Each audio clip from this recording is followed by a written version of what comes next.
Hello বন্ধুরা, তোমরা কেমন আছো? আশা করি ভালো আছো। তো দেখো, আমাদের বাড়ির পেছন দিকে একটা ছোট্ট পুকুর আছে। ওখানে আজকে মাছ ধরা হয়েছিল, মানে পুকুরের জলটাকে মেরে আমরা জিওলো মাছগুলো সবাই মিলে ধরেছিলাম। এই দেখো, তোমাদের দাদা ভাই, আমাদের বাড়ির সবাই ছিল, এই ছোট ছোট বাচ্চাগুলোও ছিল।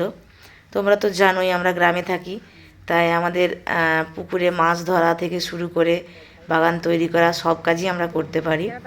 এ দেখো, এখানে অনেক জিওলো মাছ বেরিয়েছে। অনেকগুলো শিঙি মাছ আহ, পাওয়া গেছিল। শিঙি, মাগুর, কই, শোল, প্রচুর কই প্রচুর মাছ। কই মাছ ছিল। মানে কি বলবো, চুনো মাছ তেমন একটা ছিল না, তো জিওলো মাছগুলোই বেশি ছিল।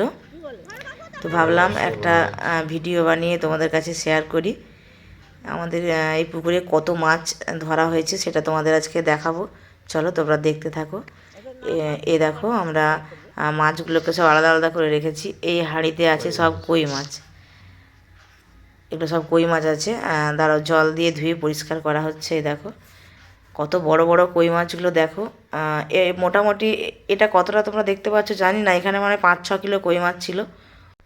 এই কই মাছগুলো বর্ষাকালে উঠে সব মাঠে চলে যাবে, তাই আমরা পুকুরের জল মেরে কই, এছাড়াও শিঙ্গি, মাগুর, শোল, মানে অনেক রকমের জিওলো মাছ ধরলাম।